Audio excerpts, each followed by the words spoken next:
ഇത് ഒരു നൊസ്റ്റാൾജിയാണ്. നിങ്ങൾ ആരെങ്കിലുമൊക്കെ ഇങ്ങനെ കഴിച്ചിട്ടുണ്ടോ? കൂട്ടാൻ പാത്രത്തിൽ അല്ലെ കറിച്ചട്ടിയിൽ ചോറിട്ട് ആ ചോറ് എല്ലാ കറികളും ഇട്ട് പുരട്ടി ഉരുളയാക്കി ദാ ഇങ്ങനെ ഉരുള പിടിച്ച് ഇങ്ങനെ അമ്മ വായിലേക്ക് വെച്ച് തന്നിട്ടുണ്ടോ?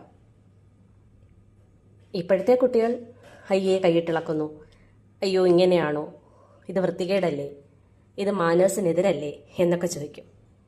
പക്ഷേ 80-ലെ തലമുറയ്ക്ക് ഇതൊരു നൊസ്റ്റാൾജിയാണ്. ഈ കറിക്കൂട്ടിനൊപ്പം ഈ പാത്രത്തിൻ്റെ അടിത്തട്ടി പിടിച്ചിരിക്കുന്ന എല്ലാ കറികളുടെയും രുചിക്കപ്പുറം അമ്മയുടെ കയ്യിൽ ഉരുട്ടുന്ന, അമ്മയുടെ കയ്യിൽ ആ ഉരുള നിറയുമ്പോൾ ഉണ്ടാവുന്ന ആ രുചിക്കൂട്ട്, മരണം വരെ നാവിൻ തുമ്പിൽ നിന്നും മാറാത്ത രുചി.